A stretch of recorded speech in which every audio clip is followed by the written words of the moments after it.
এই বাচ্চার কথা কেউ মনে রাখবে না, এই বাচ্চাটার কথা কেউ মনে রাখবে না।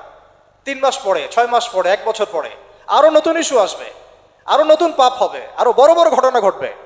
এরপরে মানুষ এই বাচ্চাটাকে ভুলে যাবে। এই বাচ্চাটা কি তার মৃত্যু যন্ত্রণা ভুলতে পারবে? তার সম্মানহানি ভুলতে পারবে? তার পিতামাতাকে ভুলতে পারবে? ইসলামে রেপের শাস্তি হচ্ছে মৃত্যুদণ্ড, আর ব্যভিচারের শাস্তি হচ্ছে অর্ধেক কোমর পর্যন্ত পুঁতে পাথর নিক্ষেপ করে হত্যা করা। এবং বিবাহিত ব্যক্তি হলে এই শাস্তি, অবিবাহিত হলে 100 বেত্রাঘাত, 1 বছরের নির্বাসন এবং সমাজ থেকে বয়কট করা। আর ধর্ষণ হলে সরাসরি মৃত্যুদণ্ড। 3 মাস সময় লাগার কথা না, 3 দিনের মধ্যেই করা সম্ভব। এটা শরিয়া আইন, এটা আল্লাহ রাব্বুল আলামিনের শরিয়া বিধান। এখন তারাও কি এটাতে রাজি হবে? যারা শোক প্রকাশ করছেন তারা কি এই বিধানটা কার্যকর করতে রাজি হবেন যে ধর্ষককে সবার সামনে প্রকাশ্যে মৃত্যুদণ্ড দেওয়া হোক, শরিয়া আইন কার্যকর করা হোক? রাজি হবেন না। কারণ আপনারা বলবেন এটা করতে গেলে বাংলাদেশ থেকে মৌলবাদী রাষ্ট্র হয়ে যাবে। তো সমস্যার গোড়ায় আপনারা যেতে চান না, ডালপালা নিয়ে নাড়াচাড়া করেন। জেনা ফ্রি মিক্সিংটাকে উন্মুক্ত করে দেয়া হলো, ছেলে মেয়ের অবাধ বিচরণটাকে উন্মুক্ত করে দেয়া হচ্ছে। একটা চরম ক্ষুধার্ত মানুষদের সামনে যদি আপনি খাবারকে উন্মুক্ত করে রাখেন, এরপরে যদি কেউ জোর করে খাবার খেয়েও ফেলে, শুধু কি আপনি খাদকের দোষ দিবেন? পুরো সিস্টেমটাই দায়ী, পুরো সিস্টেমটাই দায়ী। এখানে আপনি নারী পুরুষকে অবাধ মেলামেশা দিয়েছেন, ফ্রি মিক্সিংয়ে দিয়েছেন, একদম ছোটবেলা থেকেই, স্কুল লাইফ থেকে, কলেজ লাইফ থেকে, ইউনিভার্সিটি লাইফ থেকে, জব সেকশনে, এমনকি রাজনীতি করতে গেলেও কর্পোরেট সেকশনে, ব্যবসায়িক সেকশনে, অফিস আদালতে, সব জায়গায় ফ্রি মিক্সিংকে অবাধভাবে আপনি উন্মুক্ত করে দিয়েছেন, আমরা উন্মুক্ত করে দিয়েছি। এর উপরে ছড়িয়ে দিয়েছি পর্নোগ্রাফি। পর্নোগ্রাফি সবার ফোনে ফোনে। পর্নোগ্রাফি দেখতে থাকলে একটা মানুষ বাচ্চাকে না, কয়েকদিন পরে পশুর সাথেও জেনা করতে পারে। যদি সামনে দেখেন যে মানুষ পশুর সাথে জেনা করেছে, আপনারা অবাক হতে পারেন, আমি অবাক হব না। কারণ পর্নোগ্রাফি মানুষকে পশুর সাথেও জেনা করতে শেখাবে। বাচ্চা তো কিছুই না। এর উপর আছে বিবাহ বহির্ভূত সম্পর্ক, ব্যভিচার, জিনা, ফ্রি মিক্সিং, ভ্যালেন্টাইন্স ডের মতো দিবসগুলো পালন করে ছেলে মেয়ের অবাধ মেলামেশা। আর এই জেনাগুলোকে আমরা বলছি কাছে আসার গল্প, যেখানে ওর উপরে 100 বেত্রাঘাতের শাস্তি অলরেডি মজুদ হয়ে গেছে। আর কতগুলো যে জেনা হয়েছে এটা তো আল্লাহ পাক ভালো জানেন। একটা দুইটা তো করে নাই, একটার পর একটা চেঞ্জ করেছে। বিবাহিত ব্যক্তি পর্যন্ত অন্যের স্ত্রীর সাথে জেনা করেছে। আর এটা তো ধর্ম তো অনেক বড় বিষয়, ধর্ম তো অনেক বড় বিষয়। এটা তো মানবতা বিরোধী অপরাধ, এটা থেকে মানবতা বিরোধী অপরাধ। এখন সমস্যা কি এককেন্দ্রিক? এটা বহুমুখী সমস্যা। ফ্রি মিক্সিং রেখেছেন, পর্ন চালু করে দিয়েছেন, এবং সবচেয়ে বড় কথা এর শরঈ বিচারটুকু নিশ্চিত হচ্ছে না। তাহলে সমাজের মধ্যে এগুলো কমবে না বাড়বে? সিম্পল, সমাজের মধ্যে এগুলো বাড়বে। 6টা কাজ করেন, ইনশাআল্লাহ তাআলা কমে যাবে। প্রথমত শরঈ পর্দা নিশ্চিত করেন, দ্বিতীয়ত ফ্রি মিক্সিং বন্ধ করে দেন, তৃতীয়ত আপনারা জেনার শাস্তি চালু করেন, পঞ্চমত ব্যভিচারের যে রজম শাস্তি চালু করেন, শরঈ বিধান চালু করেন, পর্ন সাইটগুলোকে বন্ধ করে দেন, এবং সমাজে তাকওয়া নৈতিকতা শিক্ষাটাকে বাড়িয়ে দেন। দেখেন সমাজে জেনা কমে না বাড়ে। কিন্তু কেউ এই সমস্যার গোড়ায় যাবে না। একটা ইস্যু আসবে, একটা ইস্যু যাবে। আজকে আপনার বোন তো কালকে আমার বোন, কালকে অমুকের বোন, কালকে তার মেয়ে, নিজের ঘর পর্যন্ত চলে আসছে। আর কয়টা রিপোর্টই বা আমাদের সমাজের সামনে আসে? যে কয়েকটা রিপোর্ট সামনে এসেছে এগুলো 50%ও না। বহু মেয়ে এগুলো বলতেও পারে না লজ্জায়। আর আমি তো ওইসব মেয়েদের ব্যাপারে কথা বলা ছেড়ে দিয়েছি যারা স্বেচ্ছায় নিজের ইজ্জতকে বিলি দেয়।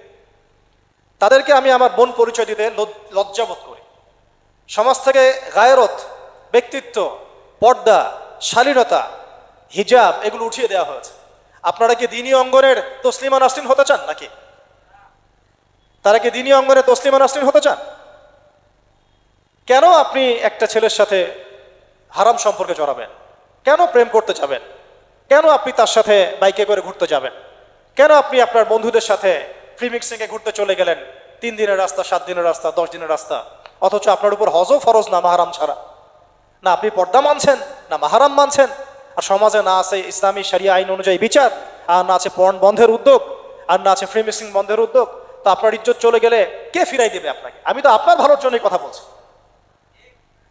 সমস্যা হচ্ছে আমরা সমস্যার গোড়ায় যেতে চাচ্ছি না। আজকে এই কথাটা আমি এখানে বলতে চাই নাই, শুধু কথা প্রসঙ্গে চলে আসছে যে এই যে মেয়েটা কাতরাতে কাতরাতে মারা গেল আজকে। আপনারা দেখে নিয়েন 3 মাসের মধ্যে এই মেয়েটাকে সবাই ভুলে যাবে। সমস্যার গোড়ায় আসেন। সমস্যার গোড়া হচ্ছে আল্লাহর জমিনে আল্লাহর দ্বীন ইসলাম বাস্তবায়ন না হওয়া পর্যন্ত এই মানবতার মুক্তির কোনো রাস্তা নাই। আল্লাহর কসম করে বলতেছি, আল্লাহর জমিনে ইসলাম, কোরআন, সুন্নাহ, রাসূলের আদর্শ বাস্তবায়ন হওয়ার আগ পর্যন্ত এই জাতির স্বাধীনতা বলে কোনো শব্দ নাই। এই মানবতার মুক্তির কোনো পথ নাই। কেউ আমরা স্বাধীন না, কেউ আমরা আমাদের ইনসাফ ন্যায্য অধিকারটুকু পাবো না। কালকে আপনার ঘরে এই সমস্যাগুলো আসলে আপনি এটাকে প্রতিহত করতে পারবেন না। বিচার চেয়ে বেড়াবেন এক মন্ত্রণালয় থেকে আরেক মন্ত্রণালয়ে, ফাইল ঘুরতে থাকবে, আপনার কেস বন্ধ হয়ে যাবে, আপনার বোনের ইজ্জত ফিরে আসবে না। আর রাসূল সাল্লাল্লাহু আলাইহি ওয়াসাল্লামের জামানায় আপনি আমাকে রেপের ঘটনা দেখান কয়টা ঘটেছে? সাহাবীদের জামানায় রেপের ঘটনা দেখান কয়টা ঘটেছে? জেনার ঘটনা দেখান না কয়টা ঘটেছে? ব্যভিচার কয়টা ঘটেছে? চুরি বা কয়টা হয়েছে? ধর্ষণ কয়টা হয়েছে? ডাকাতি কয়টা হয়েছে? একটা দুইটা রেয়ার আপনি ঘটনা দেখাতে পারবেন। এবং যখন সেই ঘটনা ঘটেছে ইনস্ট্যান্ট দেন এন্ড দেন নবী সাল্লাল্লাহু আলাইহি ওয়াসাল্লাম শরীয়ত আইন বাস্তবায়ন করেছেন। তিনি শুধু মানুষকে তাকওয়ার ওয়াজ নসিহত করেন নাই, বরং আল্লাহর আইনও বাস্তবায়ন করেছেন। এই দুইটা সমানুপাতিকভাবে চলতে হবে সমাজের মধ্যে। শুধু তাকওয়ার ওয়াজ করেই সব বন্ধ করা যাবে না, আইনও বাস্তবায়ন করতে হবে। তখন দেখবেন সমাজ সমান্তরালভাবে চলবে। একটা আলোকিত সমাজ বিনির্মাণের দিকে আমরা হাঁটতে পারবো ইনশাআল্লাহ। শুধু আমি ওয়াজ করে যাব, আইনের কোনো বাস্তবায়ন নাই, আবার আইন বাস্তবায়নে কথা বলবো, তাকওয়ার কোনো সমাজ নাই, এভাবে হবে না। দুটো একসাথে চলতে হবে। আমরা দুটো থেকেই সমাজকে বিচ্ছিন্ন করে ফেলছি।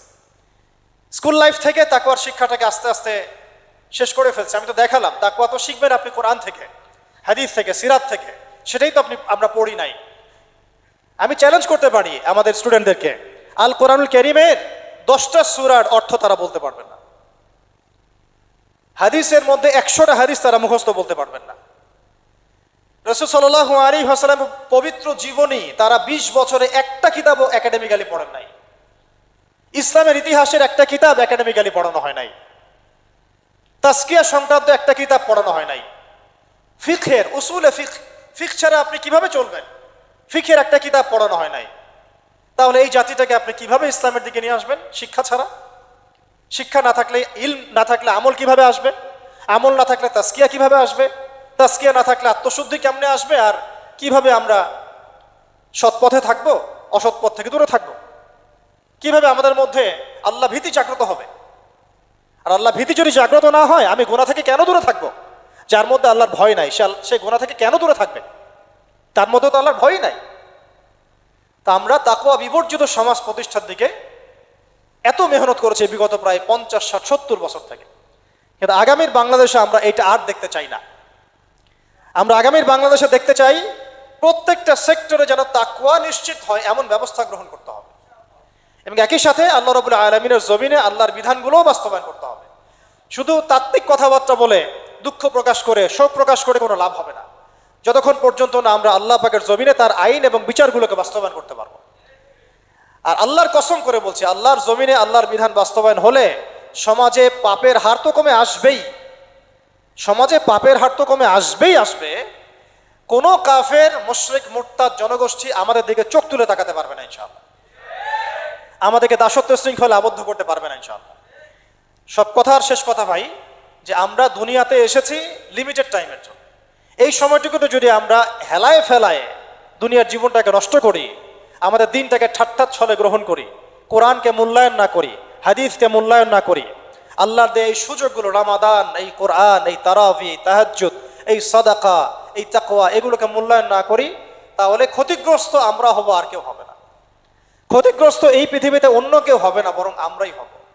আল্লাহ পাক আমাদের সবাইকে পরকালীন চূড়ান্ত ক্ষতি থেকে আল্লাহ হেফাজত করেন, এবং দুনিয়াতে যে ফিতনা, ফাসাদ, এই রাহাজানি চলছে, এগুলো থেকে মুক্তির পথ যে একমাত্র ইসলাম, এইটা বোঝার তৌফিক আমাদেরকে দান করেন। আমি আপনাদেরকে চ্যালেঞ্জ করতে পারি যে বাংলাদেশের 90% মুসলিমকে যদি আপনি কোরআন বিশুদ্ধ করে তেলাওয়াত করতে বলেন, আর কিচ্ছু না, শুধু আল কোরআন বিশুদ্ধ করে তেলাওয়াত করে শোনাবে, আর কিচ্ছু করতে হবে না।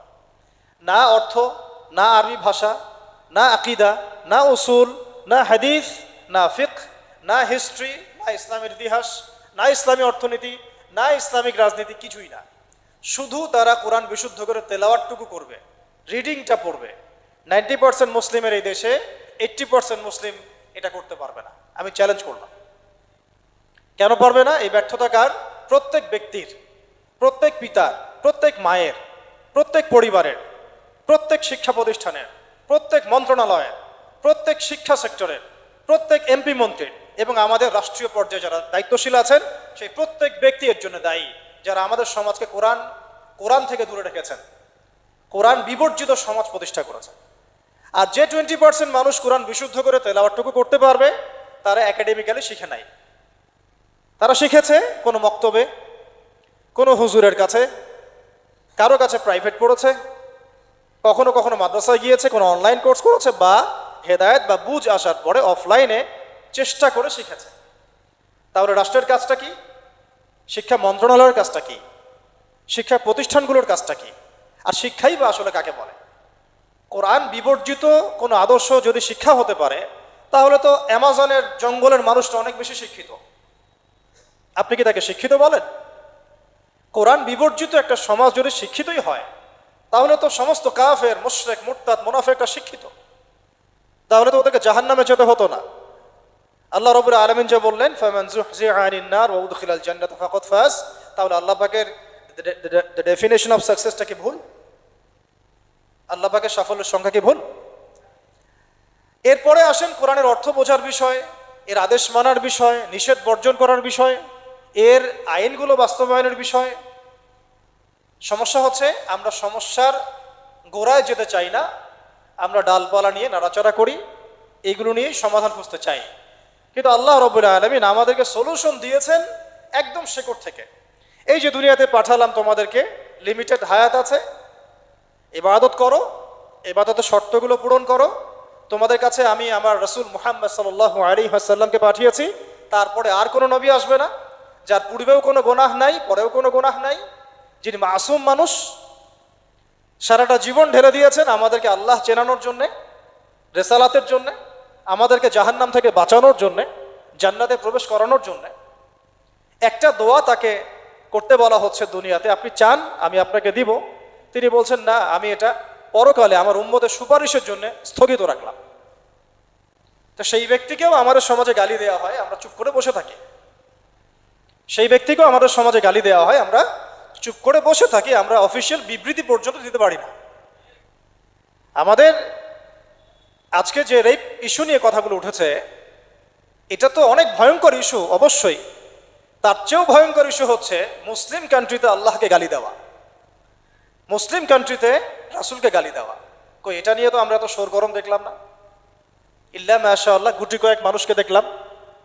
তাহলে আপনারা সমস্যার সমাধান গোড়ায় করতে চাচ্ছেন না, ডালপালায় করতে চাচ্ছেন। এই আসিয়ার ইস্যু আমরা ভুলে যাব, বেশি দিন সময় লাগবে না, 1 মাস 2 মাস, হাইয়েস্ট 3 মাস। এর আগেও বহু ইস্যু আমরা এসেছে ভুলে গেছি, একটার পর একটা এসেছে, একটার পর একটা ভুলে গেছি আমরা, এবং যাবো ভবিষ্যতে। লিখে নেন আপনারা, এই বাচ্চার কথা কেউ মনে রাখবে না, এই বাচ্চাটার কথা কেউ মনে রাখবে না। 3 মাস পরে, 6 মাস পরে, 1 বছর পরে আরো নতুন ইস্যু আসবে, আরো নতুন পাপ হবে, আরো বড় বড় ঘটনা ঘটবে। এরপরে মানুষ এই বাচ্চাটাকে ভুলে যাবে। এই বাচ্চাটা কি তার মৃত্যু যন্ত্রণা ভুলতে পারবে? তার সম্মানহানি ভুলতে পারবে? তার পিতামাতাকে ভুলতে পারবে?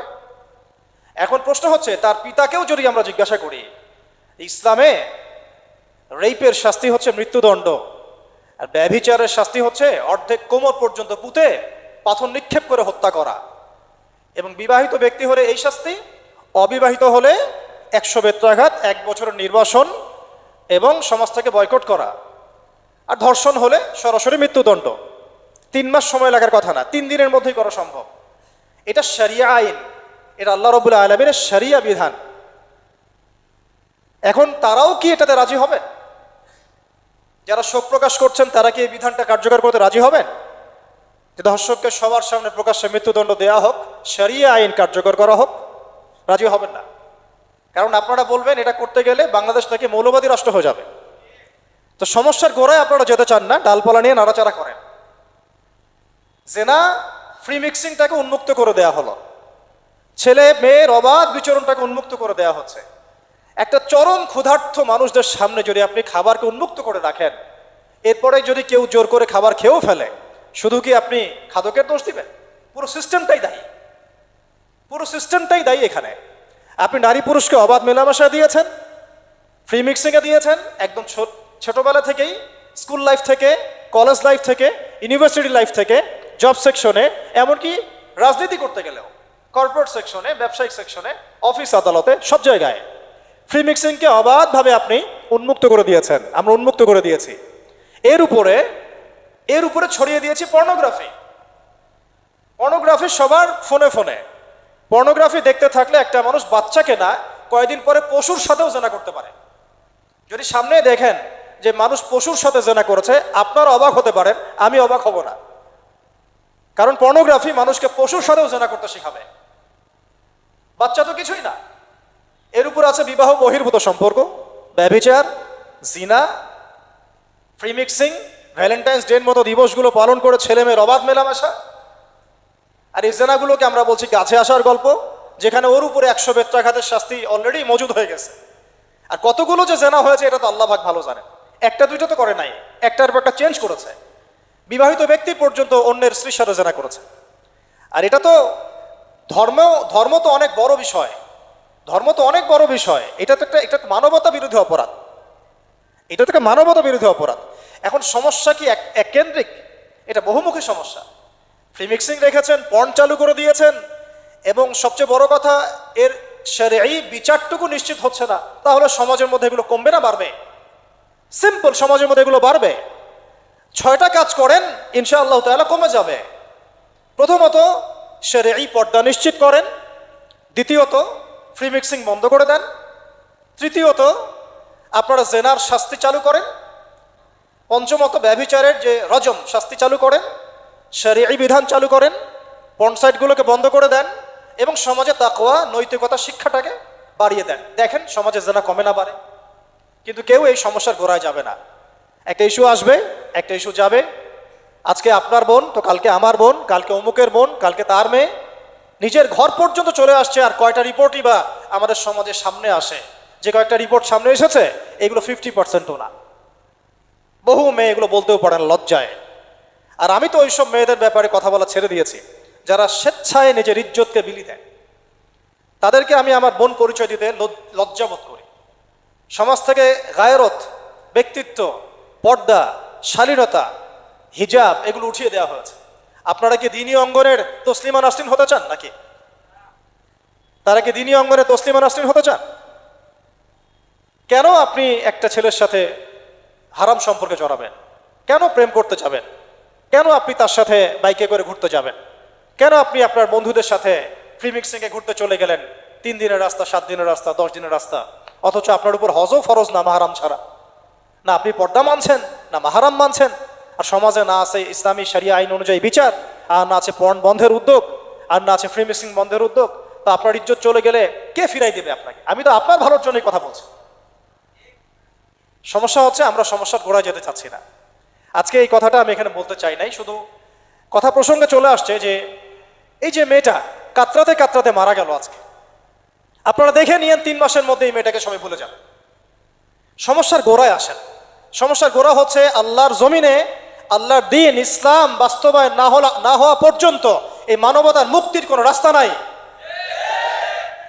আল্লাহর কসম করে বলতেছি, আল্লাহর জমিনে ইসলাম, কোরআন, সুন্নাহ, রাসূলের আদর্শ বাস্তবায়ন হওয়ার আগ পর্যন্ত এই জাতির স্বাধীনতা বলে কোনো শব্দ নাই। এই মানবতার মুক্তির কোনো পথ নাই। কেউ আমরা স্বাধীন না, কেউ আমরা আমাদের ইনসাফ ন্যায্য অধিকারটুকু পাবো না। কালকে আপনার ঘরে এই সমস্যাগুলো আসলে আপনি এটাকে প্রতিহত করতে পারবেন না। বিচার চেয়ে বেড়াবেন এক মন্ত্রণালয় থেকে আরেক মন্ত্রণালয়, ফাইল ঘুরতে থাকবে, আপনার কেস বন্ধ হয়ে যাবে, আপনার বোনের ইজ্জত ফিরে আসবে না। আর রাসূল সাল্লাল্লাহু আলাইহি ওয়াসাল্লামের জামানায় আপনি আমাকে রেপের ঘটনা দেখান কয়টা ঘটেছে? সাহাবীদের জামানায় রেপের ঘটনা দেখান কয়টা ঘটেছে? জেনার ঘটনা দেখান না কয়টা ঘটেছে? ব্যভিচার কয়টা ঘটেছে? চুরি বা কয়টা হয়েছে? ধর্ষণ কয়টা হয়েছে? ডাকাতি কয়টা হয়েছে? একটা দুইটা রেয়ার আপনি ঘটনা দেখাতে পারবেন। এবং যখন সেই ঘটনা ঘটেছে ইনস্ট্যান্ট দেন নবী সাল্লাল্লাহু আলাইহি ওয়াসাল্লাম শরীয়ত আইন বাস্তবায়ন করেছেন। তিনি শুধু মানুষকে তাকওয়ার ওয়াজ নসিহত করেন নাই, বরং আল্লাহর আইনও বাস্তবায়ন করেছেন। এই দুইটা সমানুপাতিকভাবে চলতে হবে সমাজের মধ্যে। শুধু তাকওয়ার ওয়াজ করেই সব বন্ধ করা যাবে না, আইনও বাস্তবায়ন করতে হবে। তখন দেখবেন সমাজ সমান্তরালভাবে চলবে একটা আলোকিত সমাজ বিনির্মাণের দিকে আমরা হাঁটতে পারবো ইনশাআল্লাহ। শুধু আমি ওয়াজ করে যাব, আইনের কোনো বাস্তবায়ন নাই, আবার আইন বাস্তবায়নে কথা বলবো, তাকওয়ার কোনো সমাজ নাই, এভাবে হবে না। দুটো একসাথে চলতে হবে। আমরা দুটো থেকেই সমাজকে বিচ্ছিন্ন করে ফেলছি। স্কুল লাইফ থেকে তাকওয়ার শিক্ষাটাকে আস্তে আস্তে শেষ করে ফেলছি। আমি তো দেখালাম তাকওয়া তো শিখবেন আপনি কোরআন থেকে, হাদিস থেকে, সিরাত থেকে, সেটাই তো আমরা পড়ি নাই। আমি চ্যালেঞ্জ করতে পারি আমাদের স্টুডেন্টদেরকে, আল কোরআনুল কারীমের 10টা সূরার অর্থ তারা বলতে পারবেন না, হাদিসের মধ্যে 100টা হাদিস তারা মুখস্থ বলতে পারবেন না। রাসূল সাল্লাল্লাহু আলাইহি ওয়াসাল্লাম পবিত্র জীবনী তারা 20 বছরে একটা কিতাবও একাডেমিক্যালি পড়েন নাই। ইসলামের ইতিহাসের একটা কিতাব একাডেমিক্যালি পড়ানো হয় নাই। তাজকিয়া সংক্রান্ত একটা কিতাব পড়ানো হয় নাই। ফিকহের উসুলে ফিক ছাড়া আপনি কিভাবে চলবেন? ফিকহের একটা কিতাব পড়ানো হয় নাই। তাহলে এই জাতিটাকে আপনি কিভাবে ইসলামের দিকে নিয়ে আসবেন? শিক্ষা ছাড়া। শিক্ষা না থাকলে, ইলম না থাকলে আমল কিভাবে আসবে? আমল না থাকলে তাজকিয়া কিভাবে আসবে? তাজকিয়া না থাকলে আত্মশুদ্ধি কেমনে আসবে? আর কিভাবে আমরা সৎ পথে থাকবো, অসৎ পথ থেকে দূরে থাকবো? কিভাবে আমাদের মধ্যে আল্লাহ ভীতি জাগ্রত হবে? আর আল্লাহ ভীতি যদি জাগ্রত না হয়, আমি গুনাহ থেকে কেন দূরে থাকবো?